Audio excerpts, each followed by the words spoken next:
Hi, guys. Welcome to our meeting. I'm so excited to be a part of this. Please bear with me. This is my first time doing this. So, I'm going to introduce myself. My name is Kim Chisholm. I am the coordinator of community engagement and outreach specialist. We do have some hotlines that I can share on here for everyone. And I'd like to introduce you to Havilah, which is our hostess.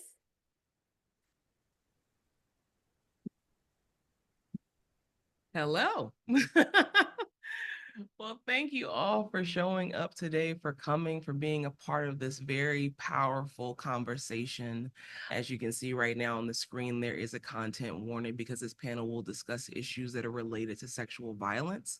And if you become activated at any point during this presentation, please visit survivors.org for resources. And there's also paid staff that are here in the chat that you can reach directly out to as well if you're looking for needing support, because we're going to have a very open, powerful conversation about mental health. July is Minority Mental Health Awareness Month, and it is a time for us to be able to have the conversations that often go unhad around sexual assault, about being a survivor, and our experiences. Because we know that when we allow space for ourselves to be heard and we are within community, we are not alone.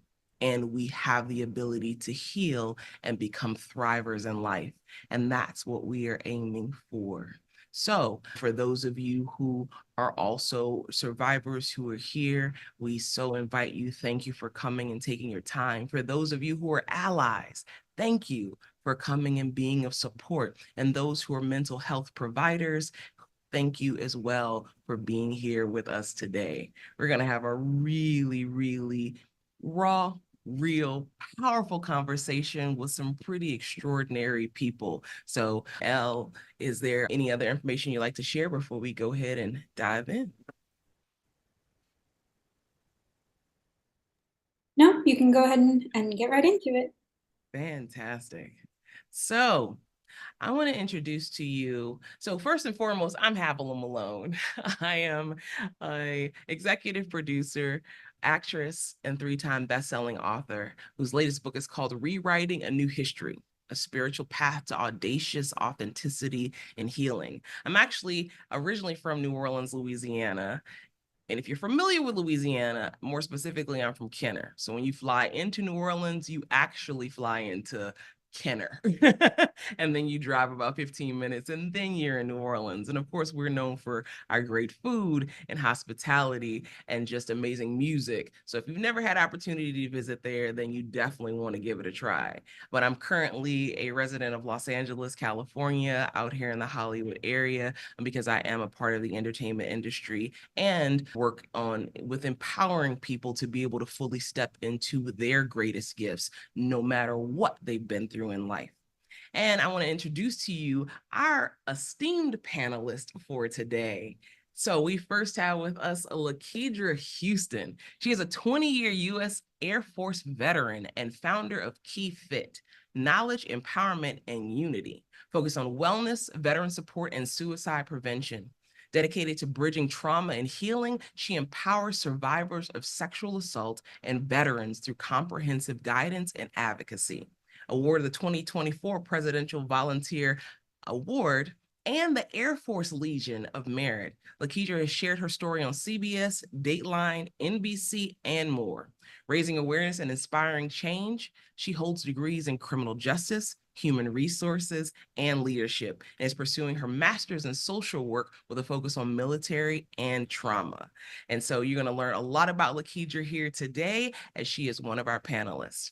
And next up, we have Jayce. And Jayce is an Afro-Latinx, globally recognized award-winning screenwriter and author, an executive producer, director, political figure, and advocate for the Black and Brown LGBTQ plus community.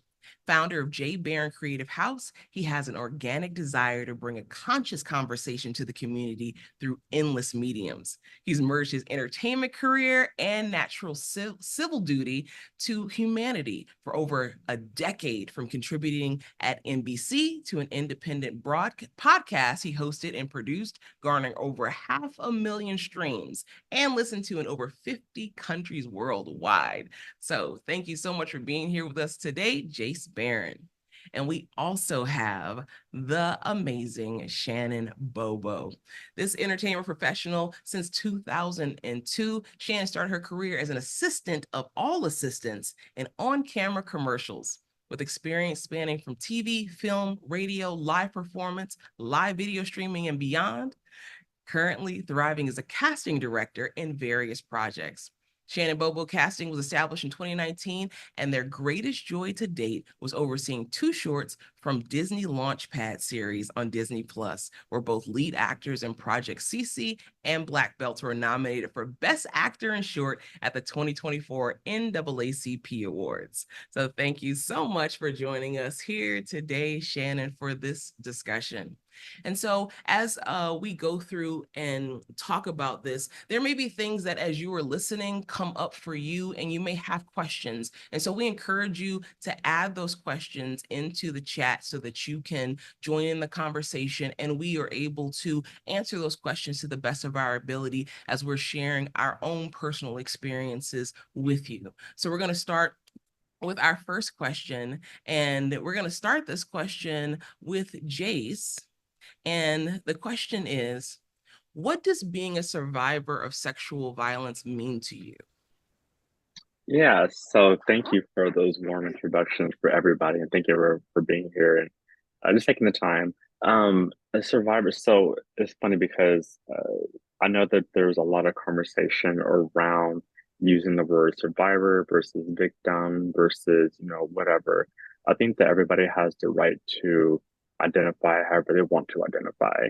If sometimes I am a victim, and the same breath I am a survivor of it as well. A lot of times people, don't want to, I guess, place blame, but it's something that people go through and that they have dealt with, and it's not their fault. And so that is classified as a victim.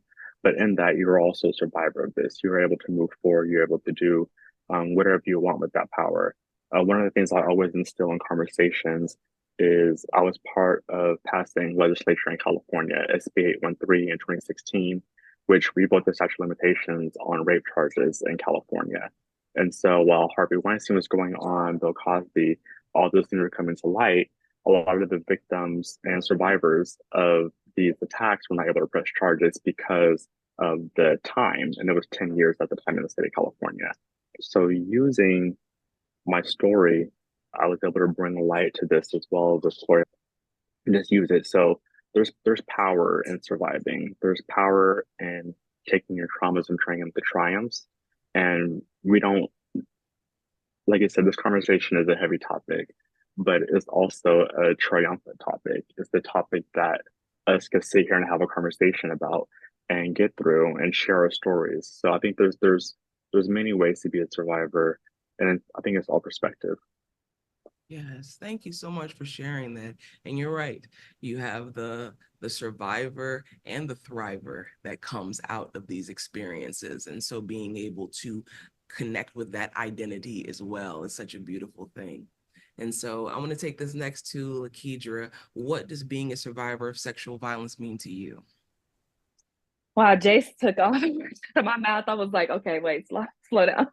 But it is basically, I really feel him. There are times that I feel like I am that victim because mine happened when I was a little kid until being an adult. So there are times where I still have that victim mentality, but then I start learning how to be a survivor, meaning I took that pain and changed it to power. And I go out in the community, making sure that other survivors understand, and victims, whatever, name they want to use, understand, their support system, understand what we've been through. And again, fighting for legislative movements such as the Vanessa Guillen Act, because mine was mostly with the military. So it's making sure, hey, that us as minorities are getting the same support in the military as we are when we get into the civilian world. So it's making sure that survivors come together, we support each other.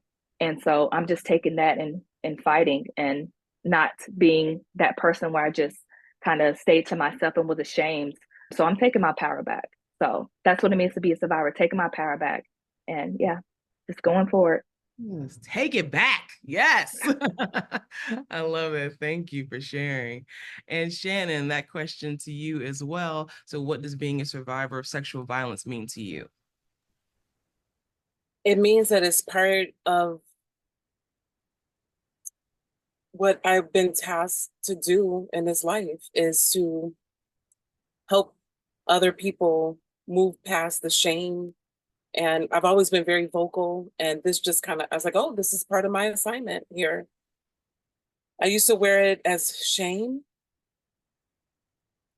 and in some ways I still do, because of, I'm a survivor of sexual trauma due to family. So there's still a lot of shame within that.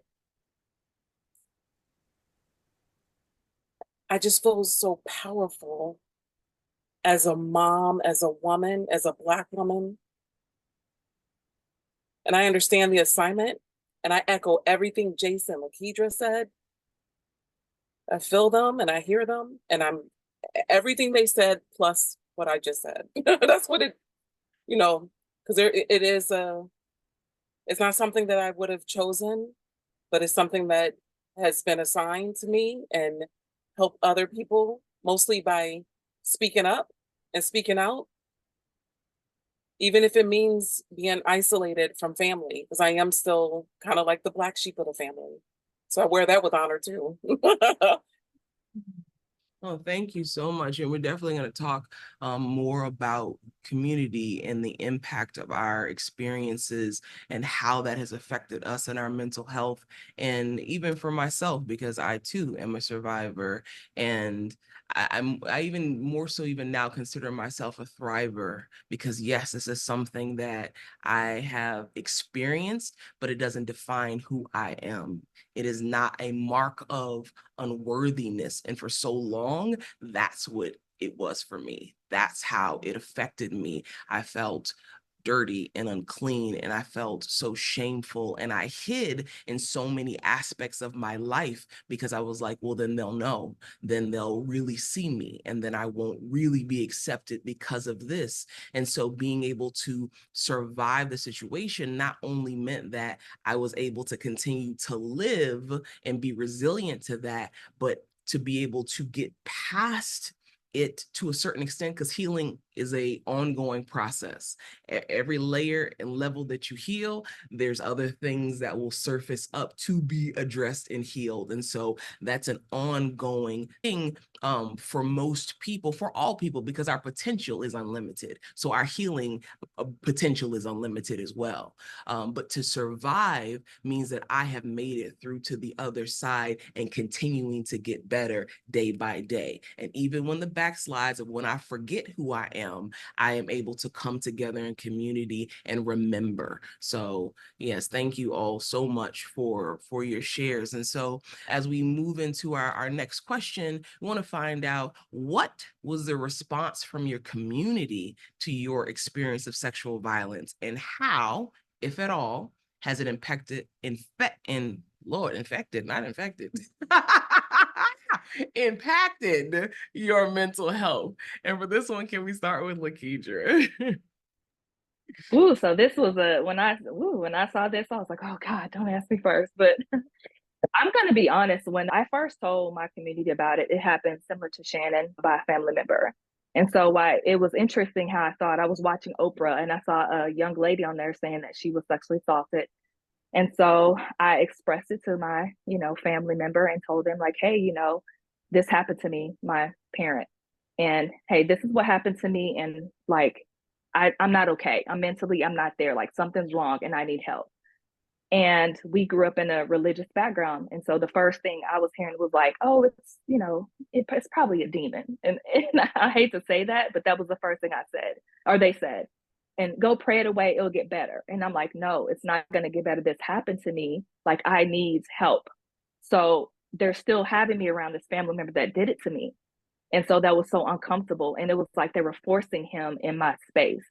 So when Shannon says I'm breaking it, breaking away from that, yes, I've had to break away from family members because they didn't understand my boundaries. So that happened. And then the church community, it was more like, there's no such thing as mental health, we got to pray for you, those things. So they weren't accepting of my sexual assault. It was did it really happen? Or those questions I got, the victim shaming. So it really messed me up as a kid and even as an adult. And now I'm in the military, this happens again, and I'm reporting it, and the same thing.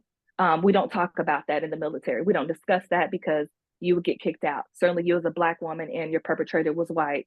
Unfortunately, they're not going to believe you. So you might as well shut up in color and serve your country. So it was horrible. Yeah, it was horrible what I had to endure. But it was no support. But I've learned from that. Sometimes you have to have those boundaries, and sometimes you have to say it's okay. It's not my fault.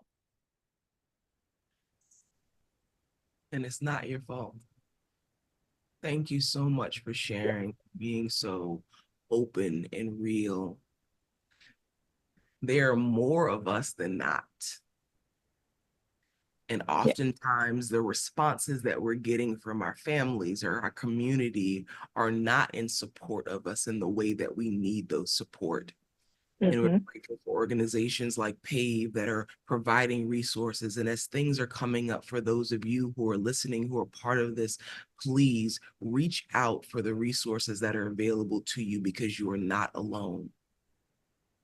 This is such something that rocks you at your core. So thank you very much. Thank you. And take your power back. I had 2 suicide attempts, 2009 and 2022. So it messed me up bad, but you got to fight. You got to fight through it. The world needs us. So thank you. We do need you. We need you all. Like there would be something missing if you were not here. So thank you for fighting through it. Yes. And so I would like to bring this question next to Shannon. So what was a response from your community to your experience of sexual violence, and how, if at all, did it impact your mental health?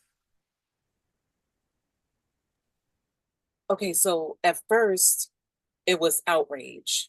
And the person who I came to first said, this isn't the first time that this person has done this to somebody in the family.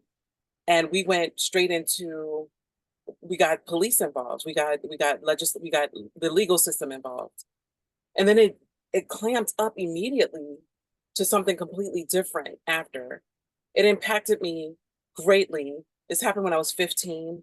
I'm in my 40s now. It still impacts me to not, it's like part of my people pleasing ways come from that experience of being supported, then having it snatched from up under me and making me feel as if I did something wrong. I was very developed at that age, 15, and they somehow switched it around and made it my fault. Shannon was fast. Shannon did this, Shannon did that. Oh, victim shaming.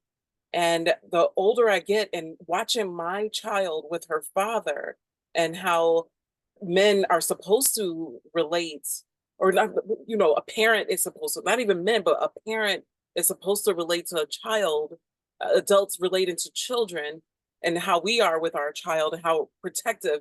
There's just no way this will ever repeat itself. And so, like, the experience I had with my family, it still kind of echoes in how I experience them nowadays. Like I had to create my own family, basically.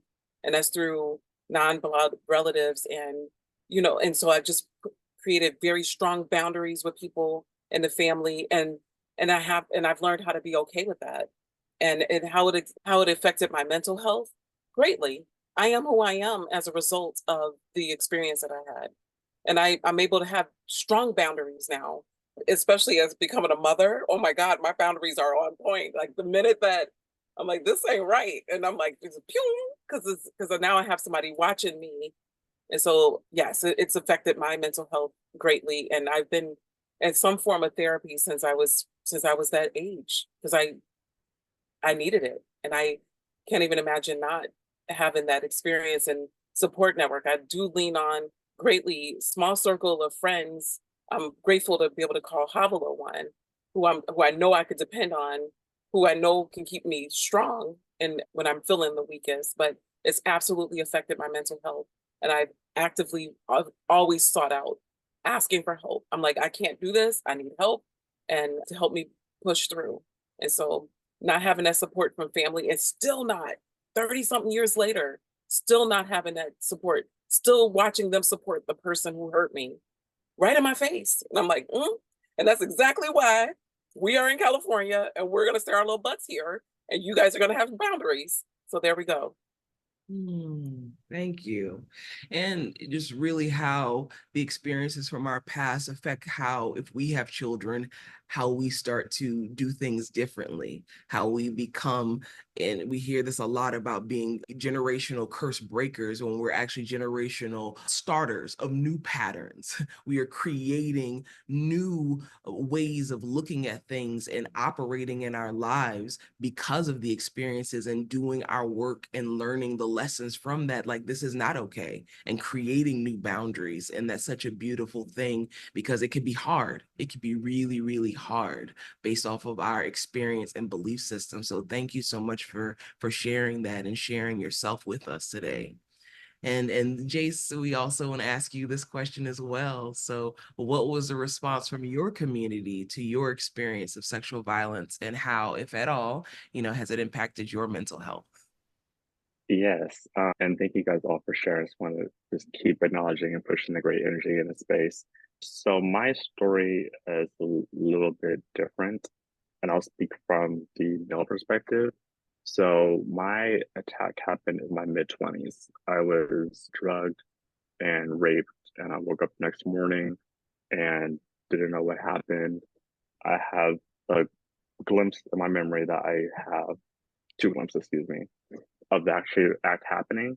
And then I drove myself home and I did not address it for probably close to a year. Like, it never happened.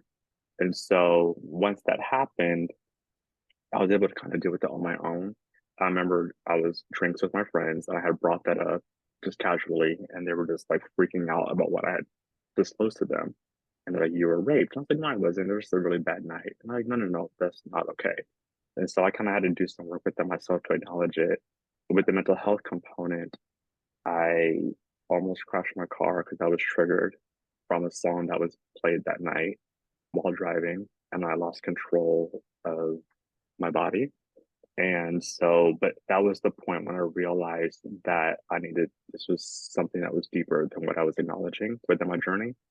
And so I did the work with myself to kind of get that together. And once I was able to kind of articulate and speak about it to myself, I knew that there's other people who were out there, especially men, who had been through that experience that didn't have an outlet. So my brilliant idea at the time, I was writing for a publication and I wrote about it. My experience, just flat out. I asked my editor, he was like, "Are you sure?" I was like, "Yeah, put it out there." And the article had over 600,000 impressions within the first couple of days and eventually reached 1 million.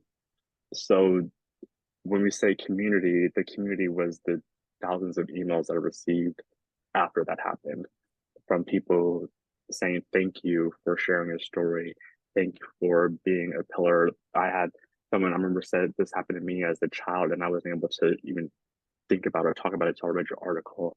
There were some negative things, but it was very far in between.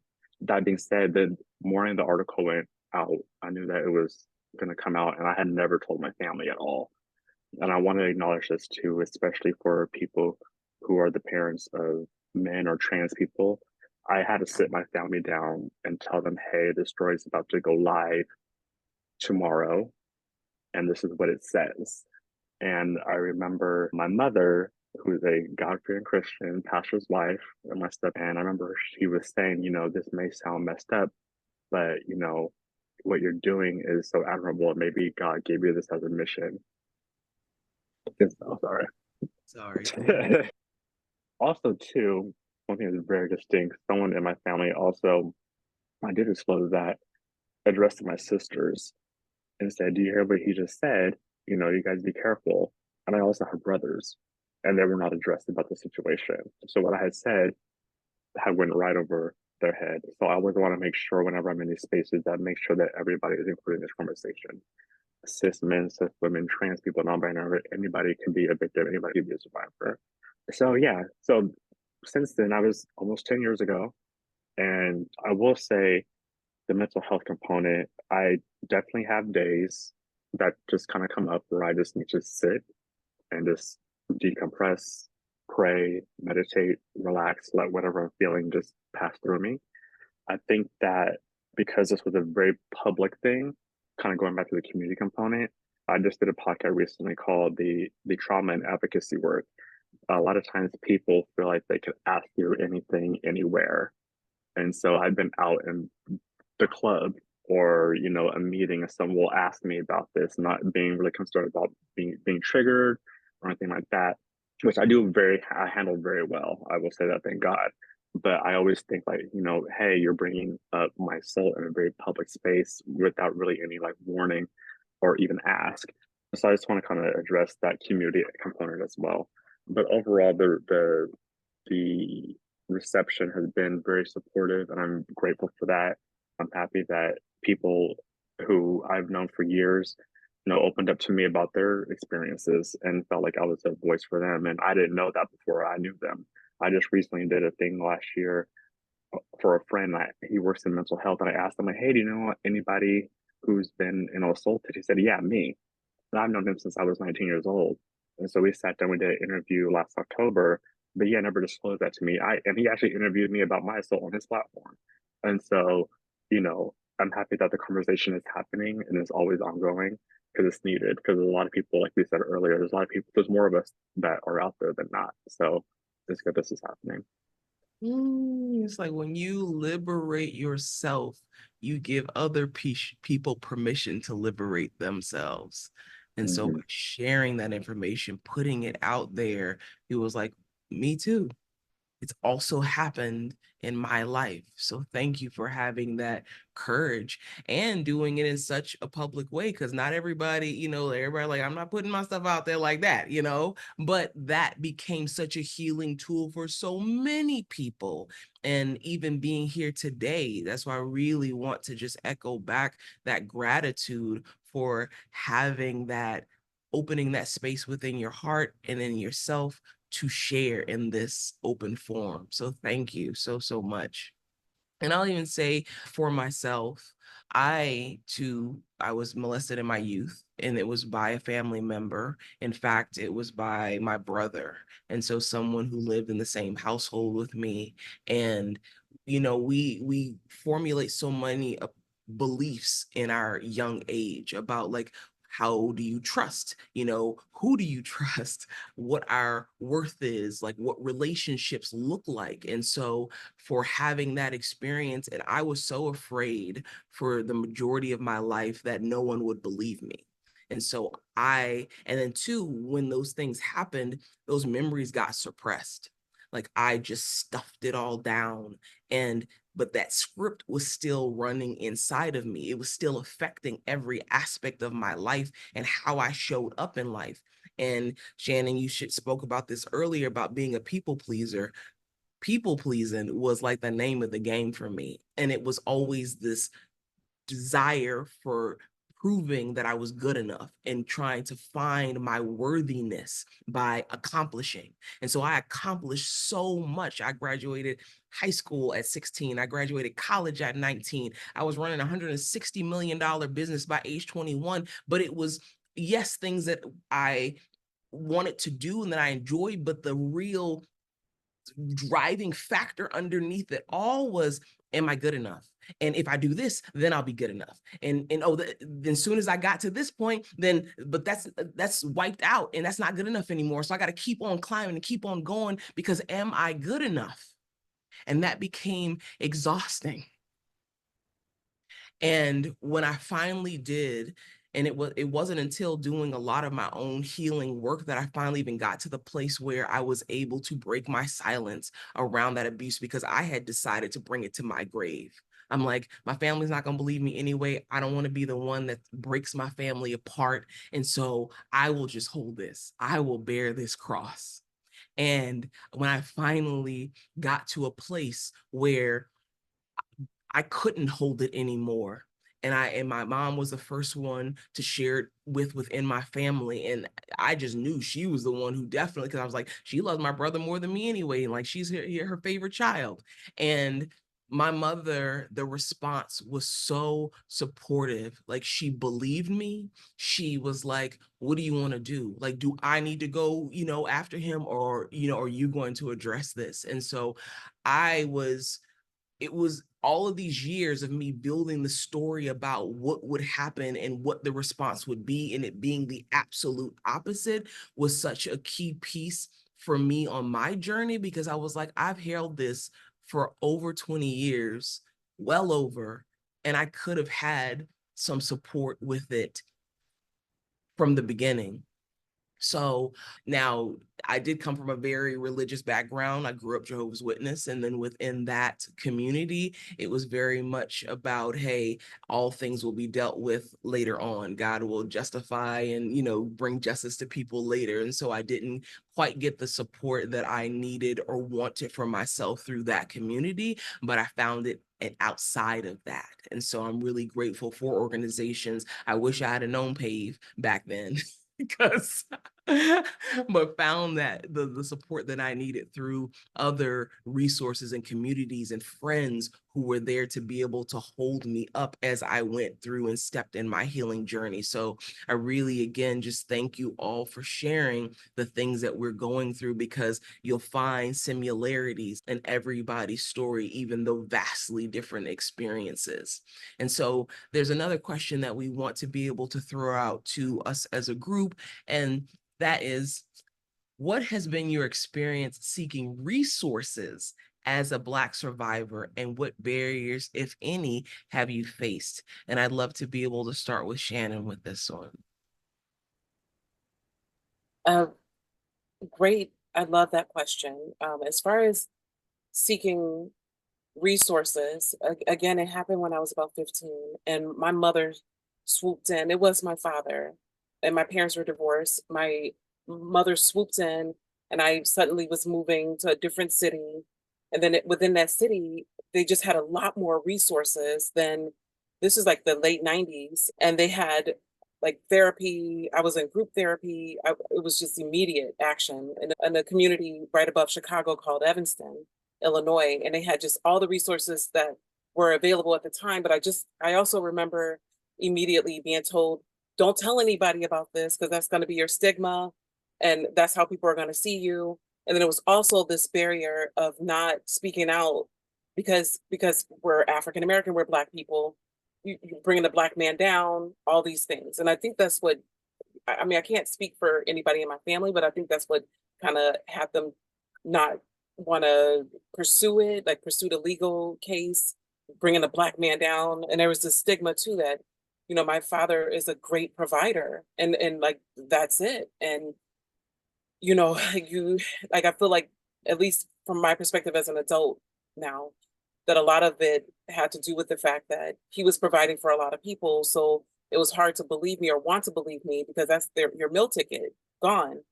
So the community support was great in that area for where I was, but there was also like this huge stigma of being almost like as if it was a Black on Black crime as a result of speaking up against what has occurred. And I noticed that I'm still experiencing this 30 something years later. It's like, don't speak about it. It didn't really happen, even though it happened to other family members.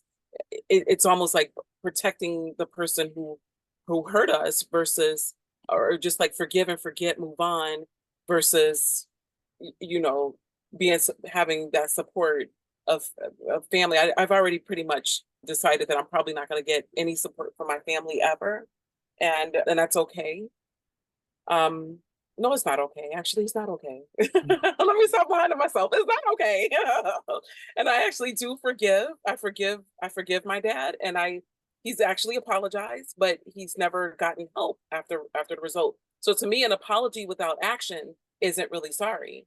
So and then people forgiving, like, let's move on, and pretending like everything doesn't exist, and bringing this person around children, young women, because that was his thing, was the young girls. They're still bringing them around them. So I'm like, okay, well, this is going to be a repeated pattern until this person gets the adequate help that they need. So I had to move beyond that and create these boundaries for myself and my child.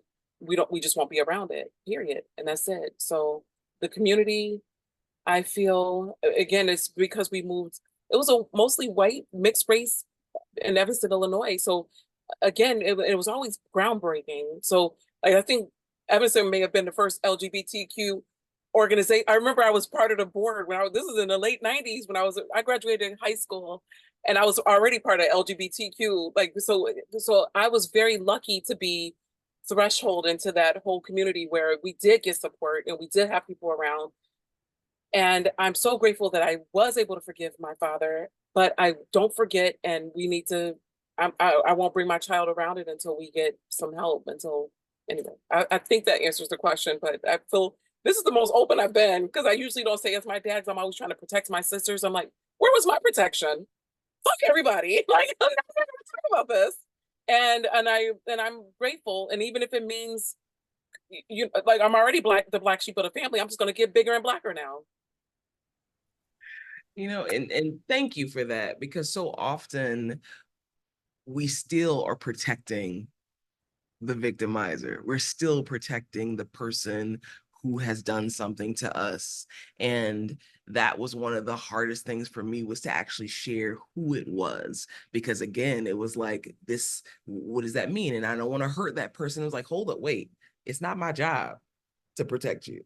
Like, that's so thank you so Honestly, much. listening to you, thank you, Havilah, because listening to you say it happened to me, it was this person, it gave me, I was like, why am I hiding them? He, why are we doing this? This is 2024. I'm a whole mother now. There's people, and especially people that look like me, that are looking up to me, and that's the reason why I'm even on this panel. Let's be real and talk about it so we can heal. Then the forgiveness is there because that's not for him. That was for me. And I'll take that with me everywhere I go. I forgive him, black, white, center, whatever direction. I'm always going to forgive him. But I will not forget, and I will never forget. And I need for him to get some help. To me, that's when we can move forward, and then we can kumbaya and have a family reunion and all that shit. But until then, you will not even take a look at my daughter live in person until you get some real work done, till you get some help. I don't care if you're 70, you could be 100. As long as you're on this planet and you're not getting help, you don't have access to me or my family. Period. And I still forget. And you still forgive me. Thank you. And so I want to take this question now to Jayce. So what has been your experience seeking resources as a Black survivor, and the barriers, if any, have you faced? Unmute myself. There we go. That is a very tricky question. My case happened about almost 10 years ago. So I was in my late 20s at the time, and there wasn't really anything out there, especially for Black men, that I was looking for. There are a couple of resources that I found, but when I kind of did my research to kind of figure out what it was, a lot of this stuff was geared towards older white men, and nothing that really spoke to me and my journey or my experience. I did try to go to therapy, and at the time, I didn't know therapy was like shopping for a new pair of shoes or some clothes. I got to find the right one. So I went one time, and she started crying in the middle of the session. And I was like, oh no, we're not doing this, baby girl. Sorry. And so I never went back because, in my head at the time, I was like, I'm here to be treated. And why am I sitting here coughing to your feelings and your emotions? But I didn't know that, like I said, shopping for a therapist is the right thing to do. So I at the time, kind of like how you were speaking before, mental health in the Black community was not a conversation, especially not like it is now. I'm also from a very religious, my stepdad's a pastor. My stepmom's the first lady. I was raised in the church as the first family. And so, take it to God. That's what you do. You pray about it, and you get your devotional Bible, and there's something in there that's going to help you and to carry you over. And that's kind of what it was. Thankfully, my mother is a physician, and she is very much like, faith without works is dead. So like, let's work. But I really didn't have at the time the wherewithal to talk to her until I had my moment that I spoke about earlier. So finding resources now, I'm happy there's more. I definitely want to give a shout out to Beam, Black Emotional and Mental Health. They're a great organization that's led by one of my good friends, Yolo, that he started some years ago. And there are different, and I want to say sectors or departments that are part of organizations now that now cater to Black mental health. But it's still lacking, especially when it comes to all the intersections within the LGBT community, especially trans people. I'll always advocate for that, because there's really nothing, and there's a lot of trauma that comes with the lived experience. And I think that now the world is just not catching up to be able to understand, but it's still light years away. And until we start allowing people who have the lived experience into the room, to start creating programs, to start doing the work to help fellow people, it's going to stay a certain way and not be diverse for everybody. Absolutely. Yeah, thank you for sharing that. And hey, having your mom who's like, hey, I get this, but then faith without the works, that ain't doing nothing. Not a thing. Not a thing. Yes. You can't pray it away. There's some things you can't pray away. You can, but you got to do the work too. Pray for the work is dead. That is another component, the law of action. Uh-huh. Okay, I'm gonna take this to you, Lakedra. So what has been your experience seeking resources as a Black survivor, and what barriers, if any, have you faced? Yeah, so similar to what Jay said, I actually didn't. So let me start over. It happened. My molestation happened from age 6 to 11. So during that time, I told my family when I was 13. And so it was, of course, prayed away those things, but I didn't have any resources. We didn't believe in therapy. That's, we take it to the pastor. If they believe you at that moment, we'll figure it out, and you just talk to the pastor. But it was very uncomfortable for me. So I didn't really seek help until I was like 27. And I started going to different therapy sessions and talking to different people. And I think I went to 2 and I was like, I'm done. This is over. I can't do this anymore. I was like, what's going on here? And then also, my last therapist, I thought we made a great connection. And she said, hey, you don't want to kill yourself today, right? And I'm like, no. She was like, because I have to go on a trip with me and my family. And I need to go now. Yes. And we reported her, through the Department of Defense, because she was through them. But I was like, are you serious? Like, so I felt like my story didn't matter. So, that's when I had my suicide attempt, because I was tired of, trying to seek help and I just couldn't get it. Right. So something in me was like, no, I shouldn't go here, but I changed my views on things when my sister was murdered. She was killed and raped. And so that almost took me out. Right. So from her story, this is so amazing. I had a gun to my head and it would not go off. And I kept on trying. I was pulling the trigger. And I felt like God spoke to me in that moment. And he said, I'm going to turn your trauma into your triumph. And I'm going to turn your pain into your power. And I was like, what? Who's talking to me? Like, am I going crazy? Like, where am I hearing this from? Like, what is going on? And I started seeking help. And I said, I'm not going to do it again. I'm not going to do this again. Like I think Jayce and Shannon both said this, like sometimes things don't happen to you, they happen for you. And it kind of boosts me to where I'm at today.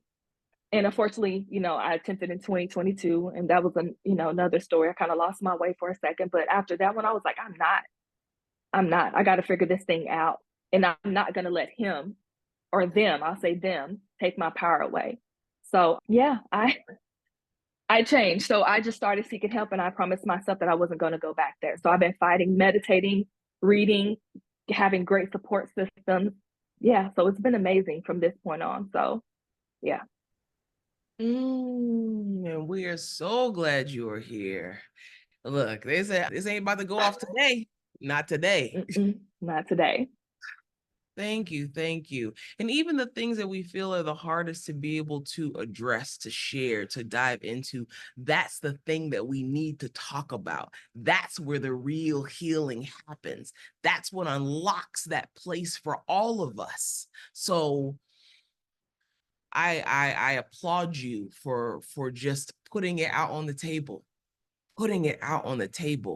And we are here. We are part of your community moving forward to be able to be that phone call when things are getting tough. For those of you who are listening in on this call right now, reach out to PAVE. There are so many beautiful resources. Beam, I heard also was a resource that was out there. There are resources that are there because yes, there are some charlatan supposedly helpers that are who are putting themselves out there, but you can find the people who align with you, who can help you through your journey. You are not alone.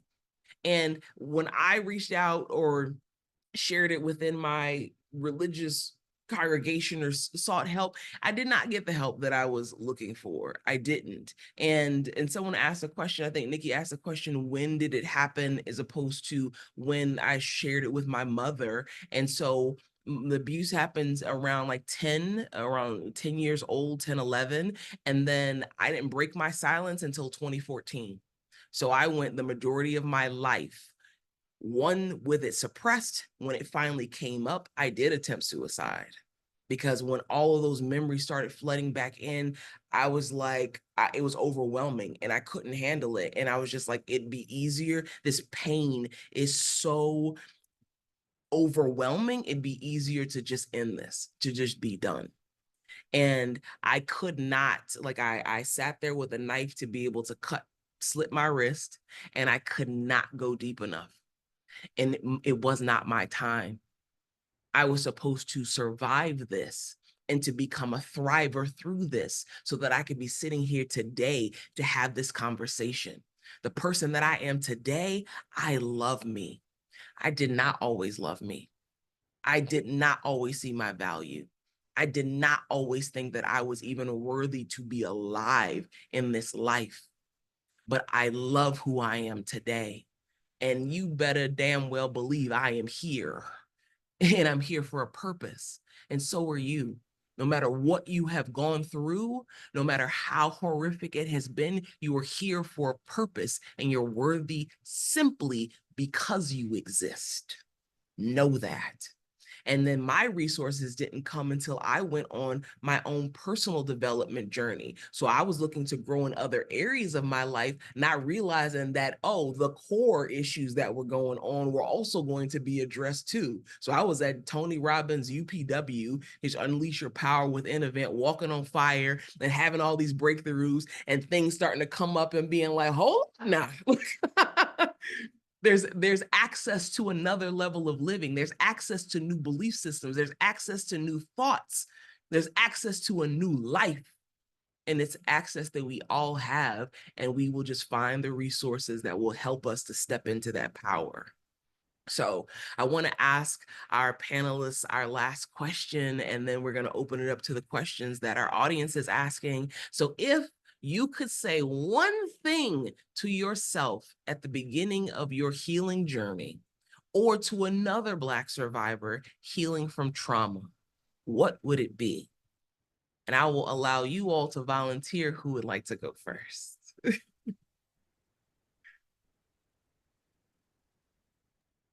I would just say something for me. First thing I would say, it's not your fault. That's the first thing everybody needs to hear. It is not your fault. And during your process, it's going to take time. Don't rush it. You're not going to heal. The healing continues. So remember those things. It's not your fault. At first, I thought I felt like a hypocrite because I would go out there and speak to people and then, still have thoughts of suicide, right? But at the end of the day, when my healing journey happened is when I realized that it wasn't my fault. And like Shannon said, I had to forgive. And when I forgave, it felt beautiful. So I would say those things. I probably did too much, but I would say that definitely. Yes, it is not your fault. Hold that. Believe that. Know it. All right, so who's up next? If you could say one thing to yourself at the beginning of your healing journey or to another Black survivor healing from trauma, what would it be? I could go. Two things. You are loved and you are powerful. A lot of times, the world is not going to be nice to you. So you have to be nice to yourself because it's not we see it every day, especially with social media. We're fed so much information that is so harmful to us. So love yourself. That means taking a break from Twitter and TikTok and Instagram. Take a break. And you're powerful. There's power in your story. Everyone sitting on this panel is a prime example of that, you know. And also, too, your story is yours to do whatever you want with it. You know, we have been vocal about our stories, but if you want to heal on your own journey with a therapist, and make sure you heal, but you don't have to step on the podium and share your story with the world. That's just something that we're doing. So your story is yours to own, and you can do whatever you want with it. Ooh, your story is yours to own. Yours. But do your healing work. Heal. Please heal. It's a journey, and it's an ongoing journey, and it's never going to end. So you know, it's an ongoing journey. Yes, thank you so much. All right, Shannon. So if you could say one thing to yourself at the beginning of your healing journey or to another Black survivor, what would it be? I love you. Deeply, I love you. All of you. Every single portion of you. Just to have the courage to speak up and to realize that you're not okay. And it's okay to speak up. I'll never regret saying something. That it started with me saying something immediately after it happened. And I'm grateful that the person who helped me through it at first, even though she turned her back on me, I'm grateful because it started the healing journey. I would also tell myself that there's no shame. There's nothing to be ashamed of because you've done nothing wrong. And most importantly, I had these thoughts for the longest time that somehow what everyone was saying, that I somehow triggered this person to hurt me, triggered my dad to hurt me. I keep talking about forgiving him. I forgive me. I forgive myself for even thinking for 1 second that I've done anything wrong to create this scenario that caused all of this because it changed the whole trajectory of my life. I knew at 15 years old that I had to man up. I was like, I knew when everybody started turning their back on me and I started wetting the bed again, that I was on my own for the rest of my life. And so I forgive myself and I could tell myself back, like, just forgive myself, love myself, that I'm worthy, I'm valuable, and that I don't have to share all of this stuff. Like and like I love what Jay said about you don't have to share all of this with everybody. And it doesn't mean that you're less healing if you decide not to share your story. But I feel like I've been called to do this. And it's okay to not be okay. And it's okay to be healing while helping other people heal. And I wear this with a badge of honor instead of a badge of shame. It's like there's nothing to be ashamed of. And I'm so grateful for this experience because I know that's it. Like it's the trajectory of my family has changed this course because it starts with me. And my daughter will never have to go through this. And I'm so grateful for that. And my family is always welcome to join me in the healing process. And we could take anybody who's hurt, any kid in our family with us too, because it doesn't have to exist anymore. Amen. I would tell that version of me, like, you are here for a reason. You are here and you are worthy and you're valuable and you deserve to be here and you're worth it. Mm-hmm. And there's nothing wrong with what you did. Like, you did nothing wrong. I would just keep telling myself that over and over again. And I feel like I'm telling myself that now. So thank you for that question. Yes, yes, yeah. And thank you for sharing your answer. I think that perspective is even healing for us all because we need to hear it back into ourselves as we're continuing our journeys. And I would say, Havilah, you are worthy simply because you exist. Right now, you are safe. You are guided. You are protected. Walk this gift of life because it's yours. Don't let someone else determine for you who and what you are. You're powerful. You're beautiful. You're special. You deserve to be here. And you deserve to be living and loving the life that you are living. So go get what you need. Go get it because it's available to you.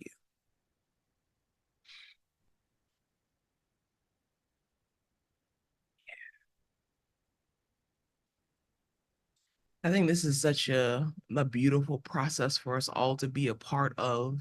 And there's no coincidence that it's each and every one of us that is on this call right now. There's an energy of expansion. There's an energy of healing. I think also to understand that people can only do the best they can with what they have.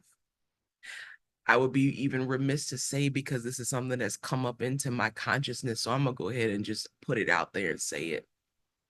We are not far removed from a time where people considered us as property, where people treated us as less than human, and atrocities were done to us as a race, as a generation that came before us. And so to unlearn those behaviors and to step into a new path, we are on that journey of healing for ourselves and our lineage. Knowing that that wasn't okay and the things that are happening now are not okay. And we deserve and we demand better. And we're going to have better because we're going to do better now. Yeah.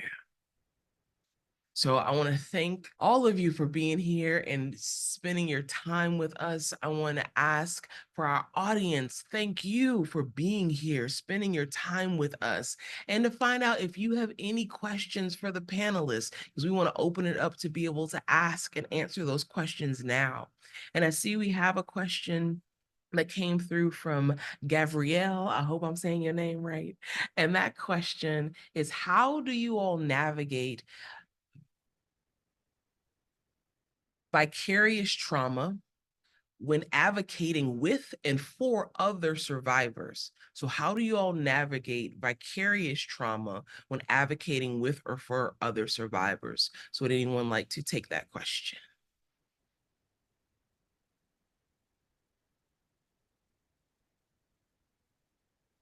Thought you was going for a Jayce, hold up. I just want to clarify vicarious in the sense of like extreme or just like getting.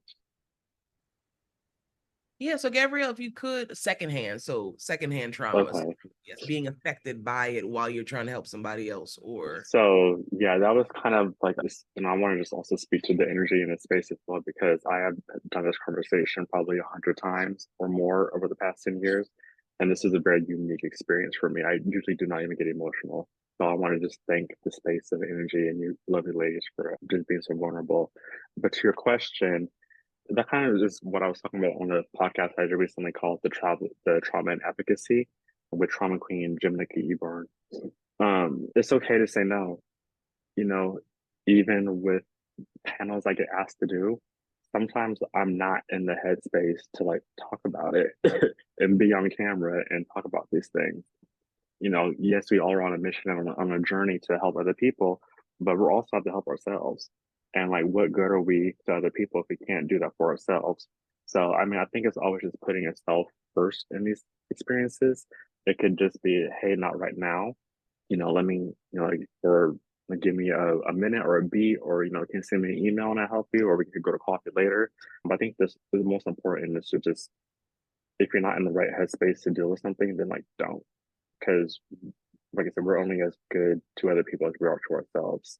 Um, and also too, just being uplifting. I do this because it also feeds me. It feeds my soul. It serves my purpose. I know that I'm here for a reason. And so just also acknowledging that in the spaces as well. Thank you for that answer. Mhm. Yeah, definitely come from a space of, and what I believe now, or incorporate in my life now, you give from your overflow.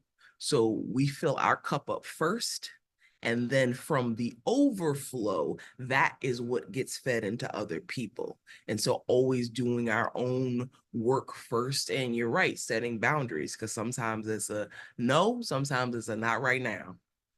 And let me direct you somewhere else with somebody who can help you navigate this, but it's not me at this time. Absolutely. Absolutely. Thank you. And would any of you ladies, would you like to speak to this particular question? And we do have one more question for the panel.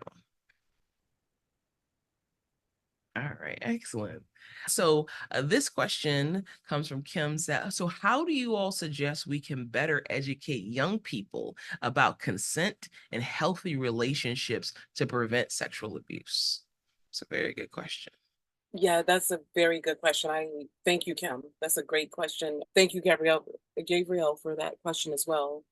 I just thought Jayce answered it perfectly. I was like, oh, we don't need to touch that. That was perfect. But as far as young people and consent, we're already started. She'll be 3 in October. And the one thing that my husband and I, because he knows obviously he knows everything that I've been through. And when we knew we wanted to bring children into our marriage or to our relationship and have a baby, the first thing we did, we got on the same page when it came to raising her. And one of our things is, until she's able to speak, this is just for us, until she's able to speak, and we sacrifice a lot because of this.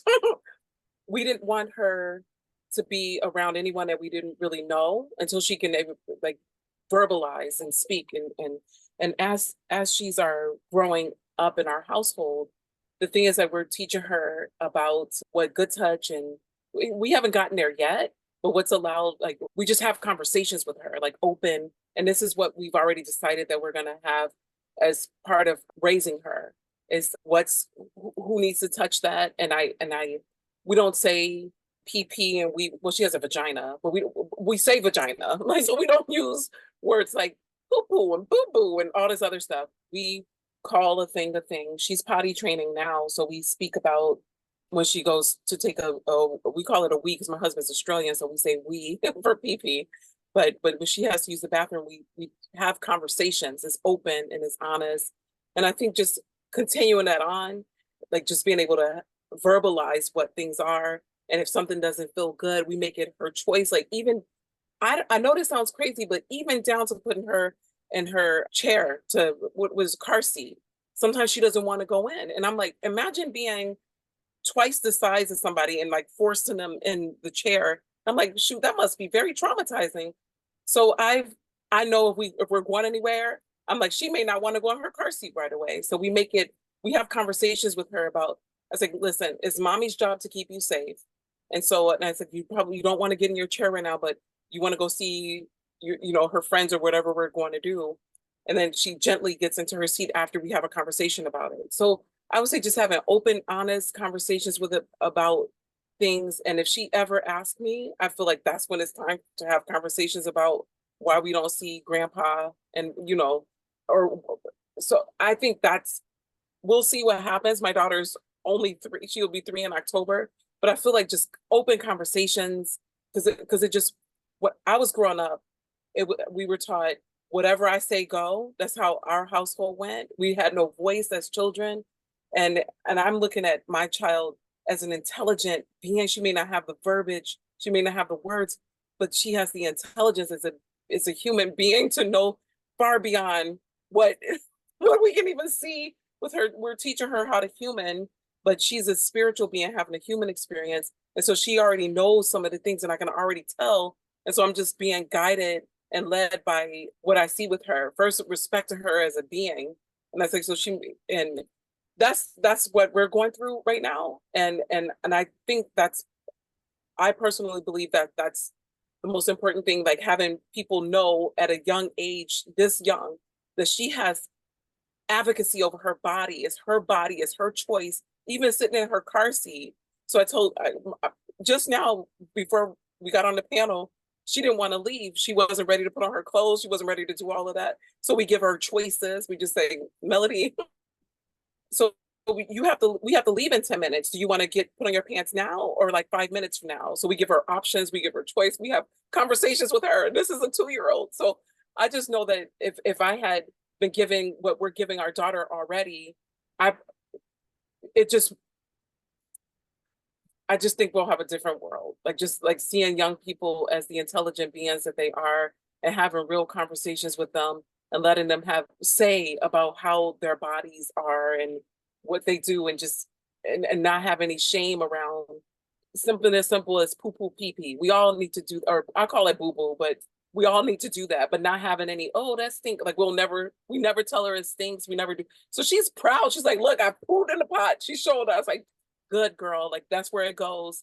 So just already having these conversations with her where she has complete dominion over her body and over her, like she has a say because she exists and she's worthy and she's valuable. We're teaching her this already at 2, so I think that's what, like, having these uncomfortable conversations, and if they're able to verbalize or speak about it, they're ready for it.